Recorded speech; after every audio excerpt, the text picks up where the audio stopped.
বন্ধুরা তোমাদেরকে এক্সকে আলাপ করাইনি, ঠিক আছে? সব ছোটগুলোর সাথে আলাপ করিয়ে দিয়েছি। এটা হচ্ছে এখন ওদের রাতের ডিনার টাইম, ঠিক আছে? এই দেখো, এটা হচ্ছে ওদের বাবা। ওদের বাবার নামও মোটু, ও হচ্ছে মোটু বাবা। আর এই হচ্ছে মোটুর ছেলে মোটু, এর নামও মোটু। তোমরা কনফিউজ হয়ে যেও না, ঠিক আছে?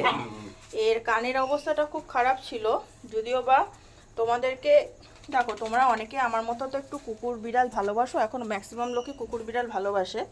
ওর কানটা প্রচণ্ড পরিমাণে পচে গেছিলো বলতে পোকা হয়ে গেছিলো,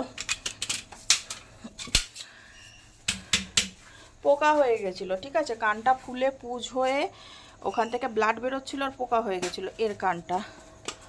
আমি তোমাদেরকে দেখাচ্ছি, কানটা দেখতে পাবে কিনা জানি না বাবা।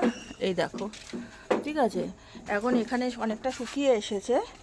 এ সচরাচর সারাদিনে দুবার খেতে আসে, তো তখন আমার ফোনটা যেহেতু হাতের সামনে থাকে না, তো আমি ভিডিও করতে পারি না। তো এরকম যদি কখনো তোমাদের বাড়ির কুকুর কিংবা রাস্তার কুকুরকে দেখো যে ওদের প্রচণ্ড শরীর খারাপ, ক্লাবাম 625 এই ট্যাবলেটটা তোমরা নাম মনে রাখো। অ্যান্টিবায়োটিক হিসাবে যেমন মানুষেরও খুব ভালো, সেরকম পশুদেরও খুব ভালো। তা এটা তোমরা এরকম বড় কুকুর হলে সারাদিনে একটাও দিতে পারো, আবার অর্ধেক করেও দুবার দিতে পারো, খুব ভালো কাজ করবে। আর তার সাথে এই কানের ডগটা,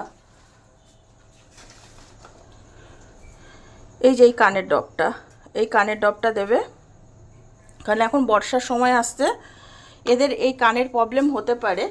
তা এরকম যদি রাস্তাঘাটে দেখো, আর এই দেখো টপিক্যাল জেল, এই জেলটা দিয়ে ওদের একটুখানি যে কোনো ঘা কিংবা খুঁজ প্যাঁচড়া পয়জন হয়ে গেছে সেরকম জায়গায় লাগিয়ে দেবে, ঠিক আছে? তাহলে ওরা সুস্থ থাকলে আমরা সুস্থ থাকবো, আর আমাদের একটা সুন্দর পরিবেশ হয়তো এরাই দেয়। তার জন্যই আমরা সুস্থ স্বাভাবিকভাবে রাত্রেও অন্তত ঘুমাতে পারি। আর এই যে ওদের বাটিগুলো দেখো, পরপর আমার বরের আড়ালে কতগুলো রয়েছে। ওই যে প্রেশার কুকারে ভাত, ওদের রাতের ডিনার তৈরি হচ্ছে। এখনও রাস্তায়ও একটা আছে, সে এখনো অবধি এসে পৌঁছায়নি। এসে পৌঁছাক, সঙ্গে থাকো, ভালো থেকো, সুস্থ থেকো। শুভরাত্রি সবাই।